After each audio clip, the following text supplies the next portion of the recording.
I want to bring up now Brennan Parton from the Data Quality Campaign. She is going to talk to us about a range of issues related to her work.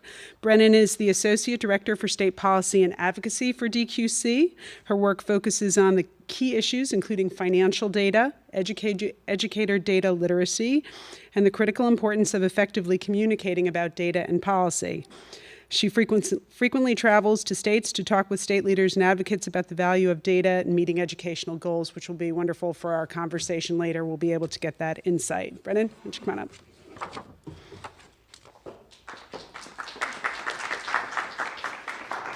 Good morning, and thank you, Maria, for that introduction.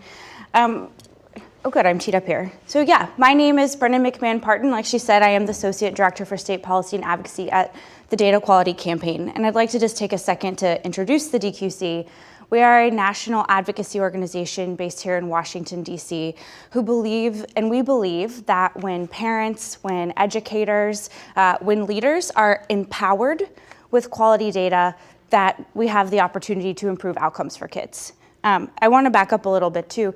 DQC is actually celebrating our 10th year this year, which means we've been down in the trenches of talking about statewide longitudinal data systems since 2005. It is really hard to get people to care about statewide longitudinal data systems for 10 years.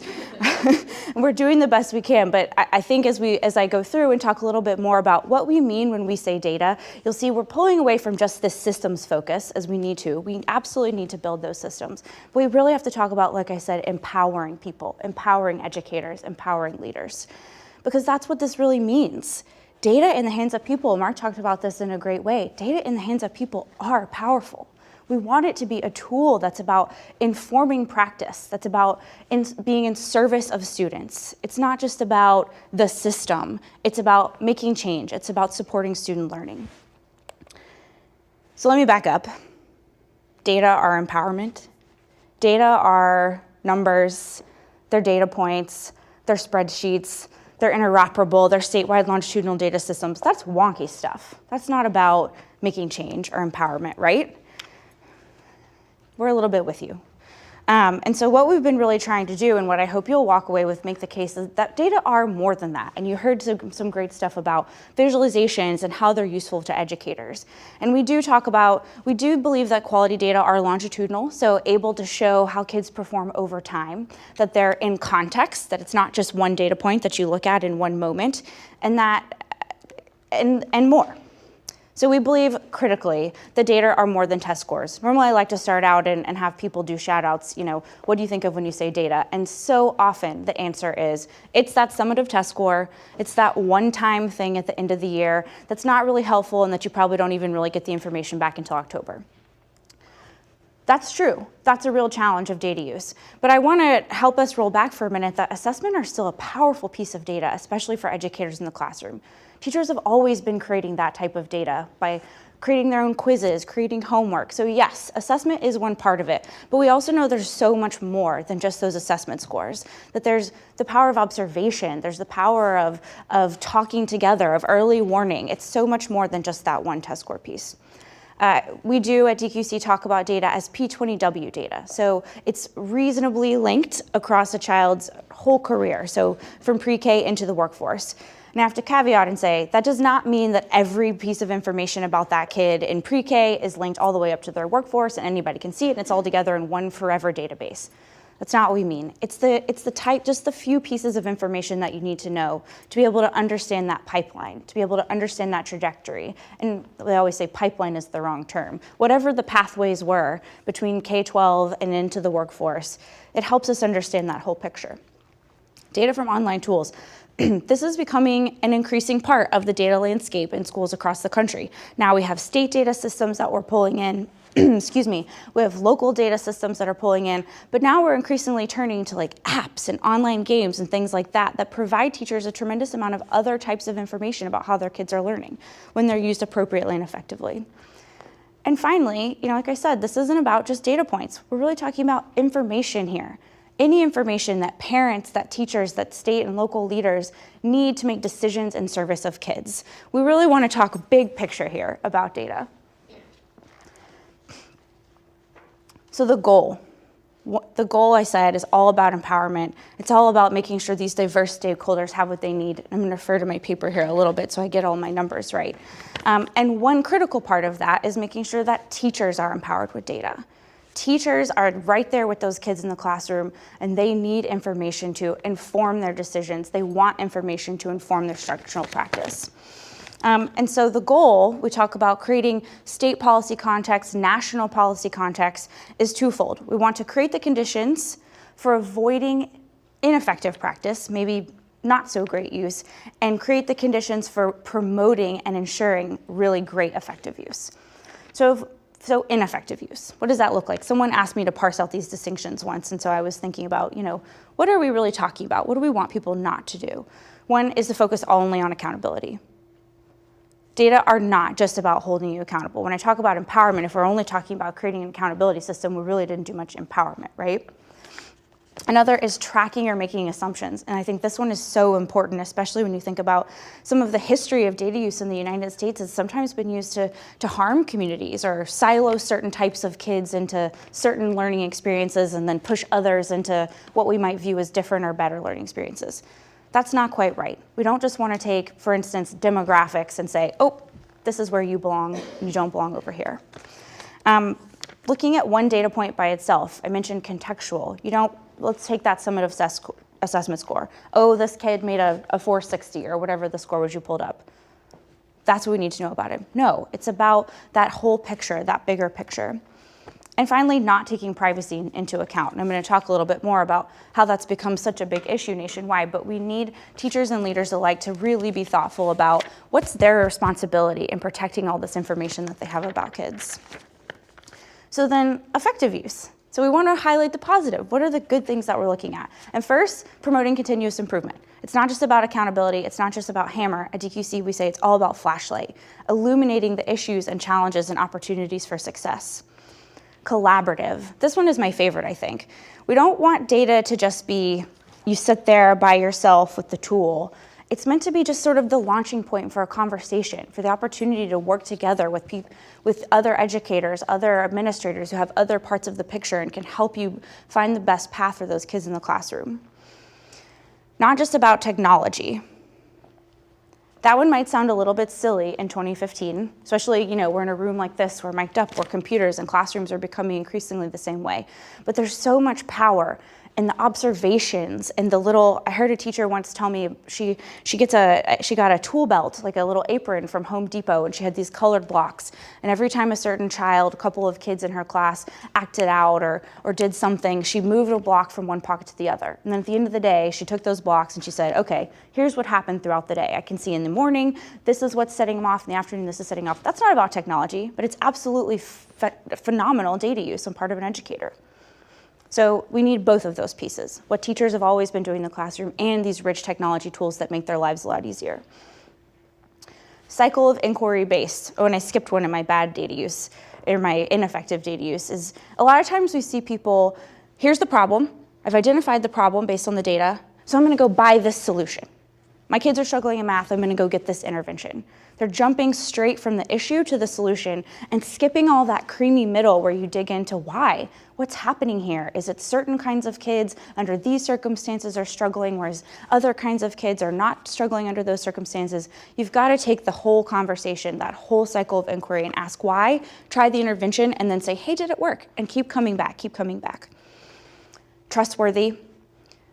We need everyone to trust that data are being used appropriately, effectively, ethically, and I'll talk more about that national conversation about privacy that I mentioned in a moment, but we have to trust that the data are being used for good, for right, and in service of students.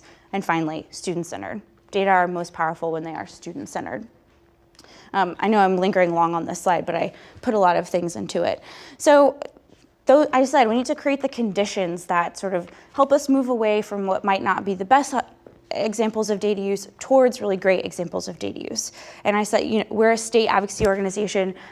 We do survey all 50 states in the District of Columbia every year on what we call our 10 state actions to get a sense of how are states doing in prioritizing, yes, building those statewide longitudinal data systems, but also pushing that information, critically pushing that information out to people.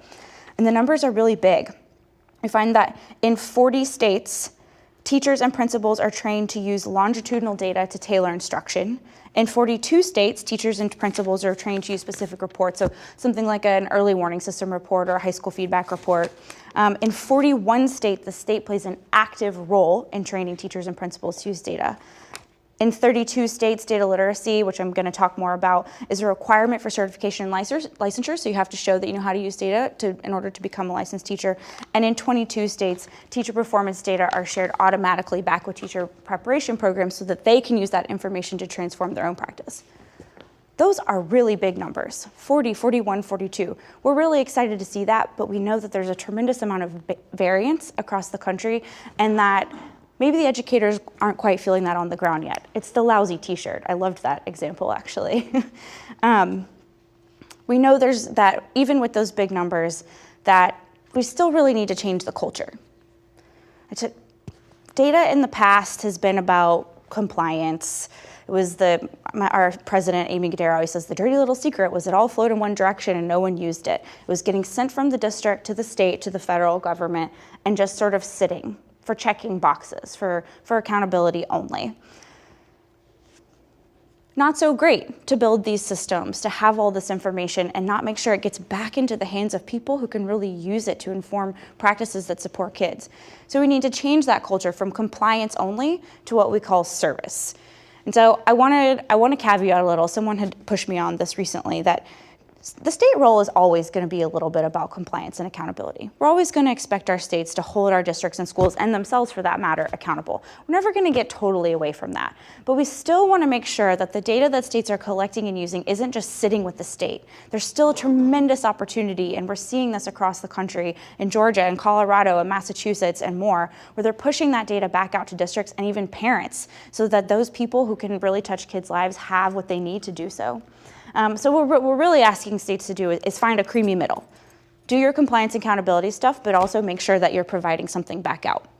Now, caveat, one other pushback we get a lot too is, well, the districts don't need the state. They would prefer that they got out of their way. They have more data, resources, more tools, more infrastructure than the state can hope to have. All right. That's sometimes true. A lot of your big high-capacity districts do have amazing tools and resources. But the state role is really an opportunity to make sure that every district, the tiniest school district of Scott County in my home state in Tennessee, has the same types of opportunities that Metro Nashville Public Schools does. That's something that we really want states to do, is act as that equalizer, if you will. So I've talked a little about, there's this landscape. We're seeing these tremendous state investments in data and data training and data systems. We're starting to see that culture change. Data is getting out into the hands of people, but we know there are still barriers. There are still things standing in the way. And one of them, critically, is that too often, for too many teachers, data use feels like this. It's overwhelming. There's too much data, it's about accountability, there's loud conversations about validity is a great one, it's a sham, it's not useful, it takes up my time. That's what data use feels like for way too many teachers. And yet what we hear so often from educators is that data use is just part of good practice. They get tired of the conversation up here about accountability and metrics and blah, blah, and they just want to be down in the classroom using information to inform their instruction. So there are real barriers, other than the conversation that goes on nationally, the fatigue, the worries about validity. There are other sort of structural and policy barriers too. One, there's not enough career-long training, meaning starting in that pre-service level about how to use multiple types of data. You might get some training on assessment, but we really need that whole picture. I talked about all those different types of data, P20, online-based, assessment, and more. We really need opportunities for teachers to engage in that whole picture and not as a one-off thing throughout their creating. In-school culture and expectations to support data use. Basically what I'm saying is, as with so many things, leadership matters. We need school and district leaders that model and support data use and create the conditions within their own buildings for that to happen. Time is so critical. I think it might be the one that drives teachers the most crazy. There are way too many educators in this country spending 5, 10, 15 untold extra hours creating their own data walls, their own data charts, because they just want that picture into their student success, and they don't have that school or district culture that supports their use. We know a great teacher here in DCPS, and that's what she talks about. She used to work in a different district, and she said, the difference between using data in my old district and using it here in DC is I'm supported, I have the time, and I have the tools and resources that I need, versus having to make them herself. And finally, access to timely data. So we want the state and we want districts to be pushing out data that can be used today. Not just, like I said, that one assessment score that maybe you unfortunately don't get until October. They need easy, one-stop shop access to information right there in their classroom. And meanwhile, while states have been working so diligently to get information out into the hands of teachers, we didn't bring everybody else along. And so now we're hearing real concerns, really valid concerns from parents and state policymakers alike about who has this data, why, what are they doing with it, and is it protected? And so at the same time that we're trying to focus on data literacy and getting people trained up in the classroom to use that information, we also need to make sure that parents and the public and our state leaders understand why we have this information and how seriously states take their responsibility to protect it. They really do, very seriously. But not everybody has heard that. Not everybody's been brought along in that conversation. So you've seen this landscape. There are barriers, but there's also investment. There's concerns, but there's also momentum. So there's still more action that we need to take. There's still action that needs to be taken to make sure that data literacy, that those resources that Mark talked about are able to be used really effectively. And like I said, all in service of kids. One action step that we're taking at the national level is what's called the Student Data Principles. This is a set of principles signed onto now by, I think, 32 national organizations that says, we believe that anyone who has access to student data needs to use it responsibly in service of students. And I encourage you to visit the website studentdataprinciples.org to learn more about that. Basically, it's a commitment that says, we don't think teachers should have to go at this alone, or policymakers should have to go at this alone. We are gonna create a national set of standards, a national set of principles that talk about what we believe safe, effective, and ethical use of data is. So that's one. Another is, we think there's a tremendous state role to create the conditions for effective data use. I referenced this a lot before. And I'm gonna talk a little bit more about data literacy and how we define that and what it means in the next slide. But we think there's a state role that falls into two buckets in creating the conditions for effective data use. One, promote data use skills. That licensure piece, that training piece, promote supporting, incentivizing your districts, your institutions to make sure that training gets out to teachers. The other is ensure ease of access. It doesn't do much good to be data literate if you can't get to the information, or if it's burdensome and time consuming and it makes you, scream like that teacher in the previous slide. It has to be about both the ability and the access. And I want to say the culture of data use, this was on the barrier slide, really needs to be down at that local level. We don't expect the state to create a statewide top-down culture of effective data use, but they can take important steps to create the conditions for that data use. And I'd encourage you to visit the DQC website to learn more about those recommendations about the state role in promoting data literacy. Another state role, speak clearly about what the heck data literacy is. The Data Quality Campaign, I think a year ago now, convened a group of about 20 national organizations representing teachers, universities, states themselves, to talk about what do we mean when we say data literacy? Because we've all been using the term and researchers have done a lot of work to define it, but we're still a little confused. And so we came up with this definition that I joke is you put 20 DC folks in a room and you end up with a paragraph that is still maybe a slightly simpler way to talk about what data literacy is. So we say that a data literate educator continuously, effectively, and ethically accesses, interprets, acts on, and communicates multiple types of data, all in service of improving outcomes for kids. It'd be really helpful if we could all sort of talk about this in a slightly common way, and that coming from that state level saying, this is what we believe that teachers should be able to do, and this is how we're going to support them in getting there. States have to protect privacy. With so many concerns floating around out there, this has to be part of any data conversation that we have now, and it should be. And I want to reinforce, states have been taking their responsibility to protect student data very seriously for years. They have these best practices in place. I was talking with one state recently who's actually asked the Department of Homeland Security to come in and audit their system to make sure it's up to their standards. I mean, that's cool stuff. That's really hard to talk about to the public when they're just concerned about their kid and their kid's information. So we talk about 4 ways that we ask states to do that. 1, communicate and demonstrate the value of data. Show people what they're getting out of this data that you collect. What are the resources, what are the tools, what are the services that you provide? 2, improve and be transparent about your privacy, security, and communications policies and practices. 3, build capacity and culture of data responsibility and use. We think data literacy and data security go hand in hand. If you have people who really understand their role in using and protecting data, it builds that culture that helps people understand why we have this data and that it's secure. And finally, establish data governance. That one's a little bit wonkier, happy to talk about it offline, but critically important for states to take that leadership role in saying, here's with whom the buck stops on data at the state level. And finally, everyone's role is to make sure we're talking about this in a student-centered way. Like I said at the very beginning, this isn't about systems, though they matter. It's not about tools, though they matter. It's about being in service of kids. And especially when there's so much concern about why data and who has data and how we're using the data, we all have a role, anyone who's part of this conversation, in making sure that it's clear that this is all about being in service of students and student learning. Thank you.